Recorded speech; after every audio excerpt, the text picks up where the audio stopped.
This is the all-new Community Connection. I'm your host, Jade Harr, keeping you connected to our community.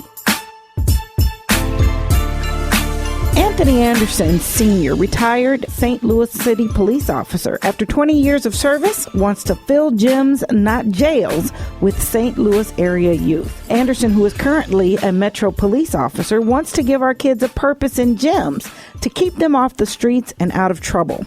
It is what Anderson has done since he was a kid and continues to do as an adult, and that is get into the boxing ring.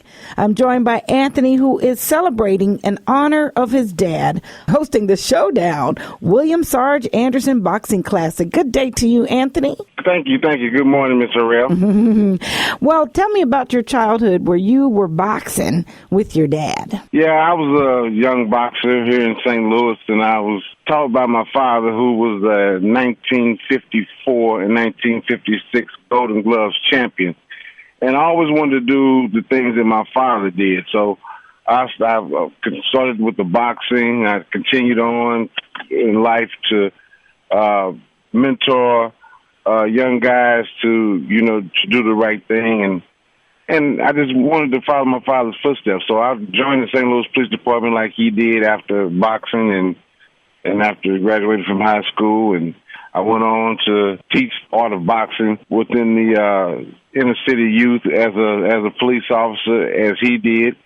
And he retired from the St. Louis Police Department, and I retired from the St. Louis Police Department. So this whole event is really about my dad, like you said, and to honor him as a mentor to me, to mentor other kids and other youth out here as well.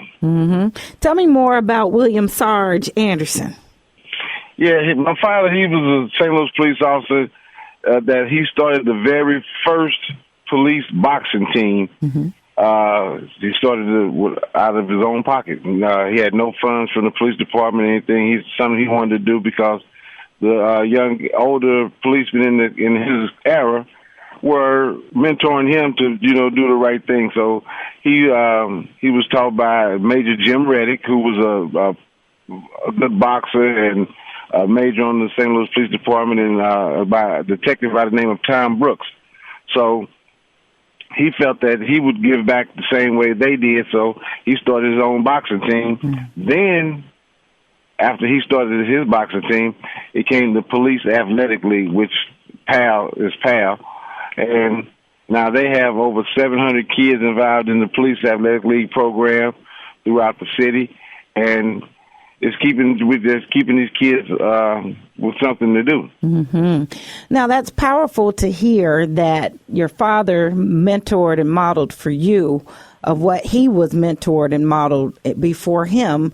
And even before him, we're talking generations and legacies of police officers, concerned men of their community, giving back and pouring into the lives of young people. We don't hear that enough in our community and in our media, but it has happened. You're evidence that it has been happening.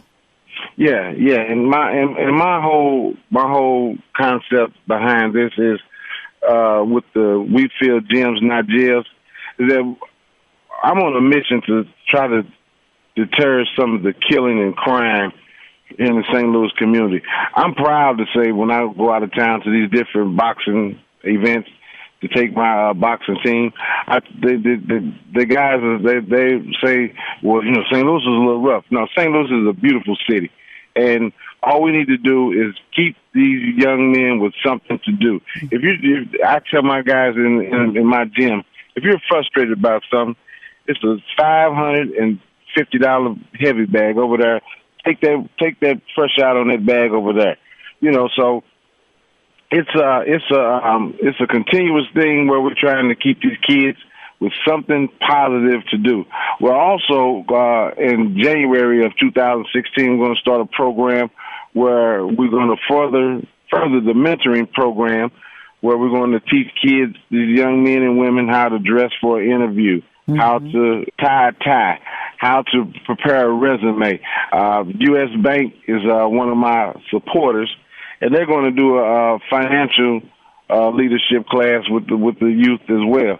So I got some things I'm really doing. I mean, by me being retired, I'm really not retired because I'm really I want to keep the positive flow going from the Andersons. Mm-hmm. Tell me about how the activity of boxing and from your experience with the young people is really making that difference for them. Can it really bring down the homicide that is so rampant now in our community? And Ms. Sorrell, it can. Okay. And I'm going to tell you why. Because once you get through working out in the gym in the positive right way, in the same way that my dad did myself when I was coming up in boxing, when you get through working out in the gym and doing your regular routine, you're too tired to do anything else. You know, you want to go home and get your rest. That's why most good boxers, they're in the gym 3 to 4 hours a day, and they're at home resting, getting their rest so they can get prepared for these fights. You don't have time to think about the negativity that's going on around in your life or in your community. As far as the gang violence, you don't have time to get involved in that. And I'm thinking that with my concept with this, I want to stop the violence. Filling these gyms will give these kids something to do. I mean, these kids don't have to come to my gym per se, but I want to get them in any gym, in any sport where with the Police Athletic League to try to stop the violence. Mm-hmm. Do you feel like there's a difference? And how would that difference play out from when you were their ages, when you were a young man, and the young men that we're talking to today? I know, for one, having that relationship with your dad is huge. Right. And you know, it's going to take some work. You know, and Mr. Rell, I'll be the first to say this, you know, from my point of view. Mm-hmm. And these young kids have a lot of video games.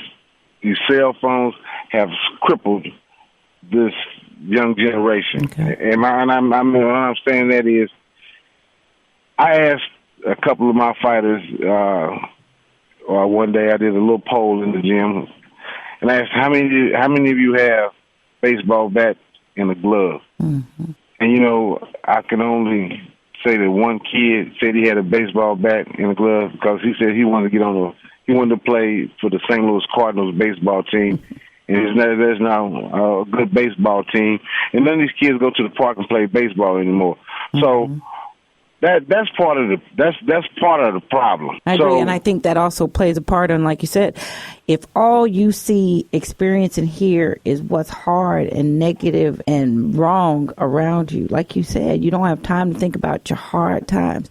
You don't have any fun times, any play, any leisure, any promise and positivity pouring in. And I'm not going to say any, but not nearly as much to counteract. Then of course you're going to be stressed and traumatized and pent up with emotion and anger. That is certainly a difference. That is definitely correct because, you know, some of the kids, they don't want to go to the park because they're scared of the drive-by shootings. It's dangerous. It's a vicious cycle. Dad and I, we're trying to make a positive change. Dad is almost 80 years old, and he still comes to the gym every day. He talks to these young men and women, and trying to convince them that there's other opportunities in life besides the life of crime. I had a young man that's been boxing for me for the last 5 years, and to this day, it still haunts me to hear him say that he had never been out of town. I said, you have never been out of town. He said, Coach, I have never been out of. I've been in St. Louis. I've taken him to Kansas City, Oklahoma, Columbus, Ohio, all to do some boxing. And this kid was very, very, very, I mean, when I say very, I mean very disrespectful to all his peers. Now, when you see this young man, he's a model kid, and it took some work, but my work is paying off. It's yes, sir, yes, ma'am, no, sir. I mean, he's very respectful, and he's in the gym every day because he looks up to me. He calls me dad because I'm a father figure to him. This kid doesn't know who his father is. Mm-hmm.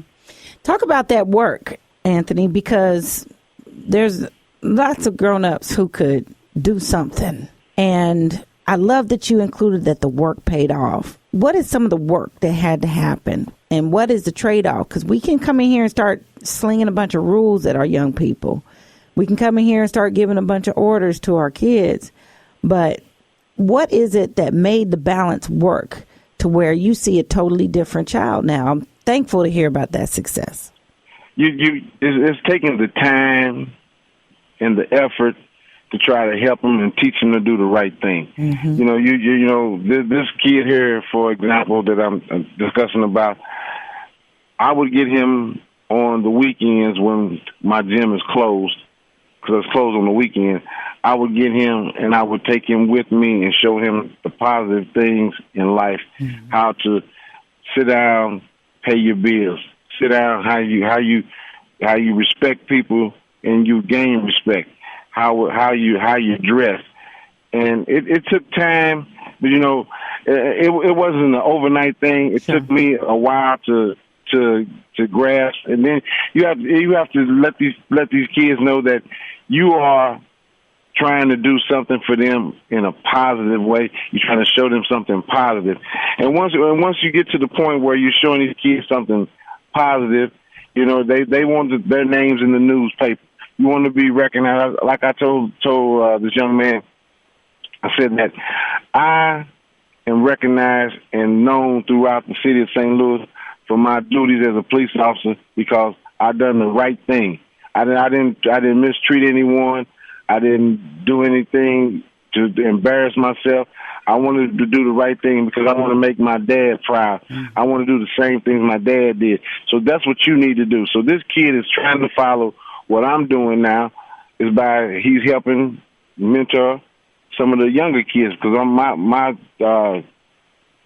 gym takes kids at 8 years old. Mm-hmm. So some of those kids can be a monster too, but I'm working on them at an early age so they'll be good citizens in the community later. For sure. And it's working. And I'm so glad to hear it's working. Before we go, I'd love for you to speak a little bit on our relationship with our law enforcement officers and the way things are going right now. Do you have some thoughts and some encouragement for us in this time, especially our young people? Yeah, I've been taking these guys and inviting police officers from the St. Louis County, St. Louis City, and I just got 2 guys on board. They're going to come over from Illinois, where to teach these kids that, all officers are not bad officers. Sometimes, the police have to be called. It's a service that we provide. And we're coming to help. It's a help issue when the police come. So I'm trying to get a better communication with my guys and also the guys in the surrounding area of my gym. I'm out working with those guys to be more to be able to talk to the police. I really applaud Chief Sam Dotson on what he did with the cops and coffee thing, and that kind of sparked my enthusiasm on trying to get these kids to deal with the police in a positive way. That's why I invite them to come down to my gym, interact with the kids. They get to play around with them, joke with them, let them know. And then they get to talk to them about things that they shouldn't do. Mm-hmm. So it's a process, Mr. Rell, but I'm actively working hard at trying to get this thing done. Absolutely. And with the help of Keith Antone, mm-hmm.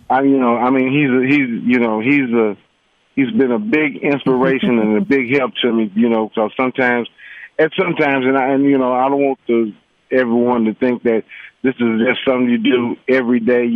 Sometimes I get frustrated, but I have to suck it up inside and keep pushing because I know at some point in time it's going to pay off with these kids. Absolutely. Would you still wave the banner and say, hey, consider being a police officer when you grow up? recommend that highly to a lot of these kids because the St. Louis Police Department has been very good to me and my dad, and also with the leadership that I had of a young man who kept me on the right path along in the police department because he was kind of like a father figure, even though we're kind of borderline the same age. Newly promoted Lieutenant Colonel Ronnie Robinson. Mm-hmm. He's Lieutenant Colonel now. Major to Lieutenant Colonel. Thank you. Give him his props. Give him his props. Ronnie Robinson is helping me also. Nice. You know, with the kids. You know, sometimes I know he's a little busy sometimes, but he always stops in and gives me a call and says, "Tony, is there anything you need? You know, what do we need to do?" And you know, I really applaud Colonel Robinson for his support in this as well. You know, and he and I are going to sit down and talk about some things that I'm trying to do here in the near future. And at some point in time, we're going to make a difference with the St. Louis community. Already are, and that difference will continue. And I am happy to be a part and to help and support. Let us help you honor your dad with the Showdown William Sarge Anderson Boxing Classic. Send out the invitation, would you? Yes, ma'am. This showdown is going to be held at the Gateway Classic Foundation, 2012 Dr. Martin Luther King Drive, St. Louis, Missouri, 63106. The event is going to be on that Thursday night, October 22nd, and we're going to have a nice presentation to my dad. We're going to have some nice young amateur fighters, and I have one of my guys that's going to be on the show, Neville Williams, is possibly, and we say possibly now, but he's working hard. He's a 2016 Olympic prospect. Oh, wow. So I'm working hard with the kids. I wish you would come out and support us. You can buy your tickets at the door, or you can go to my website, stlringside.org. Click on Get Your Tickets tab, and I'll hope to see you at the fight. All right. Purchase your tickets online at stlringside.org or call Tony Anderson at 314-448-8484. There are VIP tickets and tables, but call, connect to support. And hey, if you know a young, promising person that would like to get in the ring and get some encouragement and mentorship and connect with the police officers that care, then give them a call. Anthony Anderson, so thankful for you today. Appreciate you joining us on the show. Thank you. All right, that's it for this week.